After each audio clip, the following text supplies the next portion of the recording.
Rain tapped softly against the tall glass windows of the courthouse in New York City. The sky was gray, heavy with clouds, as if even the weather understood that some endings were painful.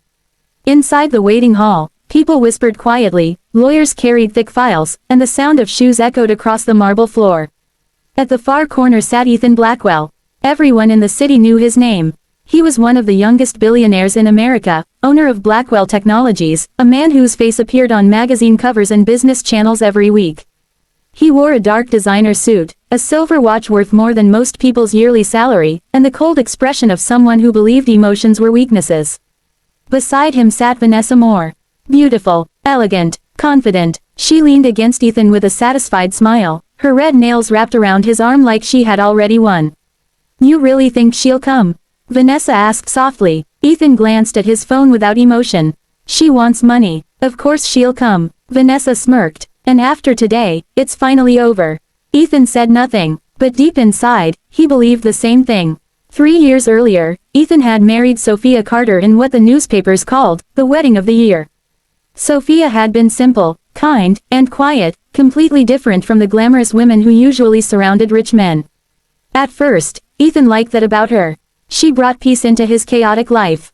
But over time, business became more important. Meetings replaced dinners. Phone calls replaced conversations. Eventually, silence replaced love. And then Vanessa appeared. Young, charming, ambitious. Sophia discovered the affair 6 months ago. She cried that night, not loudly, not dramatically, just silently, sitting on the edge of the bed while Ethan packed his things. "I never wanted to hurt you," he had said coldly. Sophia looked at him with trembling eyes. "But you did." The next morning, she disappeared. No calls, no messages, nothing. And now, 6 months later, they were finally meeting again to sign the divorce papers. Vanessa adjusted her hair and looked toward the entrance. "Maybe she realized she can't survive without you." Ethan almost smiled, but before he could respond, the large courthouse doors slowly opened. And suddenly, the entire room became silent. Sophia walked in, but she was not alone. A tiny baby rested peacefully in her arms. The child was wrapped in a soft white blanket, sleeping quietly against her chest. Sophia looked thinner than before, but stronger somehow. Her long brown hair was tied simply behind her back, and though exhaustion showed in her face, her eyes held something Ethan had never seen before. Strength. Vanessa's smile disappeared instantly. Ethan froze. His eyes locked onto the baby. For the first time in years, the billionaire looked completely unprepared. Sophia walked calmly toward them. Every step echoed through the silent room. Vanessa forced a laugh. "Oh, wow, that was fast." Sophia ignored her completely. Ethan slowly stood up. His voice came out lower than expected. "You have a child?" Sophia nodded once. "Yes." Ethan stared at the baby's tiny face. A strange feeling tightened inside his chest. "How old?" 3 months. Vanessa crossed her arms. "Well, congratulations, I guess." Still, Sophia ignored her. The lawyer approached nervously with documents.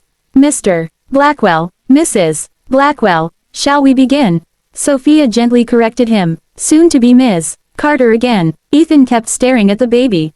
Something felt wrong. The timing, the silence, the way the child's small nose looked strangely familiar.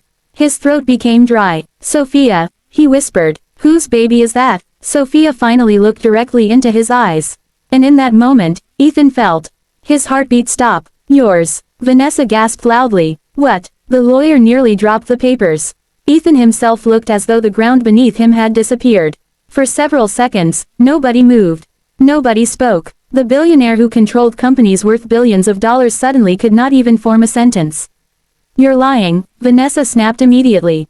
Sophia calmly reached into her bag and pulled out a folded envelope. Inside was a DNA test. She handed it to Ethan silently. His hands trembled slightly as he opened it. 99.99% probability. Father. Ethan Blackwell. Vanessa stepped backward. "This is ridiculous." But Ethan could no longer hear her. His eyes remained fixed on the sleeping baby. Memories rushed through his mind. The last night before Sophia left. The tears in her eyes. The way she held her stomach slightly as if protecting something. And suddenly, the truth hit him like a storm. She had been pregnant when he abandoned her. His chest tightened painfully. "You never told me," he said quietly. Sophia's voice remained calm. "You never asked." Vanessa grabbed Ethan's arm desperately. Ethan, come on, she's obviously trying to manipulate you for money. Sophia finally turned toward Vanessa. For the first time, her eyes became cold. I survived pregnancy alone. I worked 2 jobs while carrying his child. I gave birth without anyone holding my hand. She paused. Trust me, if I wanted money, I would have asked months ago. Vanessa had no response. Ethan looked shattered. You should have called me. Sophia gave a sad smile. The man I married stopped caring long before I left. Those words cut deeper than any insult. The lawyer quietly cleared his throat. Perhaps we should continue privately. But Ethan barely listened. His eyes remained on the baby. What's his name? Sophia looked down lovingly. Noah. The baby moved slightly, opening his tiny eyes for just a second. And Ethan felt something inside himself break completely. Because Noah had his eyes. The same gray eyes. The same small dimple near the chin. It was undeniable. Vanessa suddenly stood up angrily. I'm not staying for this. Ethan didn't even look at her. Vanessa. No, she snapped. You said your marriage was dead. You said there was nothing left between you two. Ethan rubbed his forehead. I didn't know about the baby. Vanessa laughed bitterly. Of course. Now suddenly you want to play happy family. Sophia quietly interrupted. I didn't come here to destroy anyone's relationship. Vanessa looked at her furiously. You already did. Then she grabbed her purse and stormed away across the courthouse. Her heels echoed loudly before disappearing behind the doors. Silence returned. Only Noah's soft breathing could be heard. Ethan slowly sat back down, staring blankly ahead. For the first time in years, he looked less like a billionaire and more like a lost man. Sophia gently rocked the baby. You don't have to worry, she said softly. I'm not asking for anything from you. Ethan looked up immediately. What? The divorce papers, she continued. I'll sign them today. You can continue your life. Ethan's face tightened. And Noah? Sophia swallowed quietly. I'll raise him myself. Something about those words terrified Ethan. Raise him myself. Without him. Without a father. Just as he himself had grown up. His own father had abandoned the family when Ethan was 5 years old. He still remembered standing near the window every night, hoping the man would return. He never did, and now history was repeating itself. Ethan looked at Noah again. Tiny, fragile, innocent, the child had done nothing wrong. A painful guilt spread through him. Sophia, he whispered, why didn't you tell me after he was born? Tears filled her eyes for the first time, because I was tired of begging someone to love me. Those words destroyed him, completely. The cold billionaire suddenly felt smaller than ever before. The lawyer quietly stepped away, giving them privacy. Sophia carefully placed Noah in a stroller nearby. The baby remained asleep peacefully. Ethan watched every movement. You did all this alone. Sophia nodded. The hospital bills, the sleepless nights, everything. Ethan lowered his head. He imagined her alone in a hospital bed while he attended luxury parties with Vanessa. The thought made him sick. I'm sorry. Sophia looked surprised. Because during their marriage, Ethan Blackwell almost never apologized. But now his voice carried real pain. I failed you, he admitted quietly. Sophia's lips trembled slightly. For a long time, I wanted to hear those words. Ethan looked at her carefully. You still love me? She remained silent, and silence itself became the answer. A long painful silence. Then Noah suddenly began crying softly. Sophia immediately lifted him gently into her arms.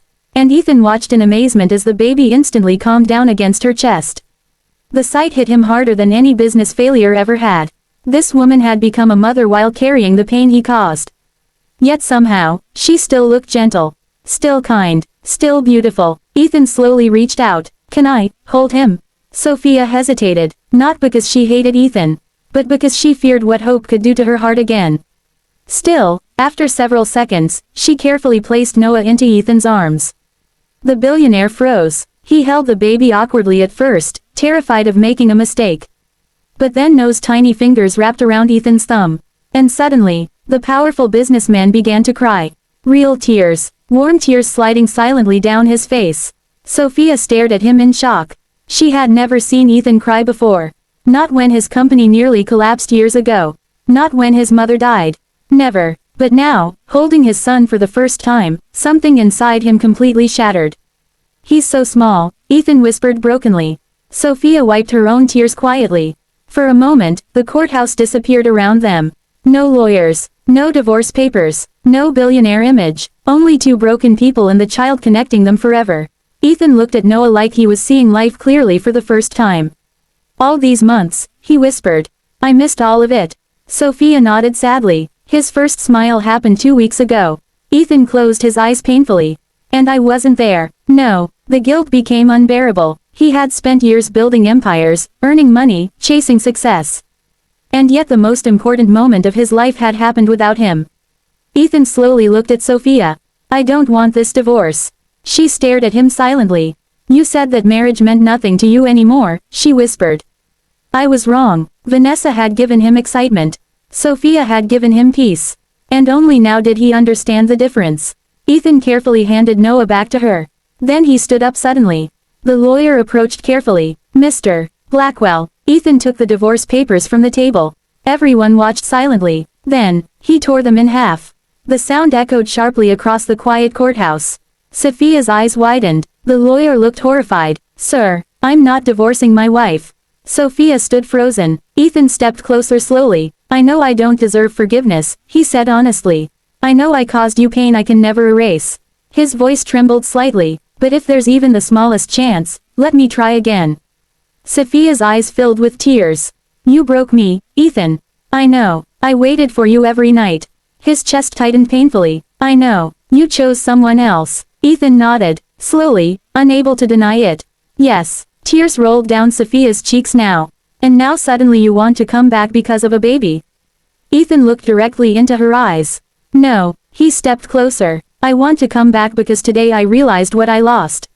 Sophia looked away quickly, trying to control her emotions. For months, she had forced herself to stop loving him.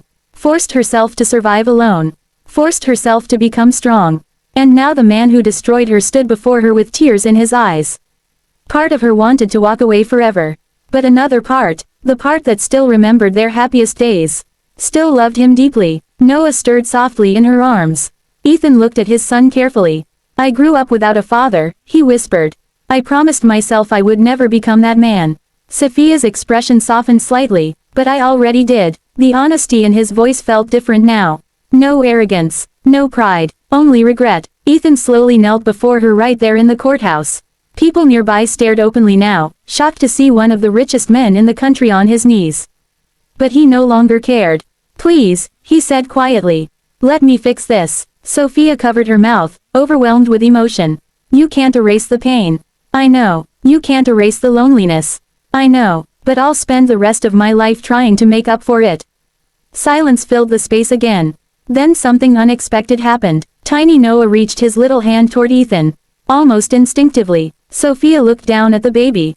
Then back at Ethan. And slowly, very slowly, her heart began melting again. Not because she forgot the pain, but because she saw something real in Ethan for the first time in years. Humility, love, fear of losing his family forever. Sophia took a shaky breath. If we try again, Ethan looked up immediately. Things must change. They will. No more secrets. Never again. No more choosing work over family. Ethan nodded instantly. I swear. Sophia searched his face carefully. For the first time in years, the billionaire looked honest. Not powerful, not untouchable, just human, and maybe that was the man she had fallen in love with from the beginning. Tears rolled quietly down Ethan's face as he waited for her answer. Finally, Sophia whispered softly, one last chance. Ethan closed his eyes in relief. A broken breath escaped his chest. Then carefully, gently, he wrapped his arms around both Sophia and Noah. And for the first time in a very long time, he felt truly rich, not because of money, not because of power, but because he finally understood the value of the people he almost lost forever. Outside, the rain slowly stopped. And somewhere beyond the gray clouds, sunlight began to appear.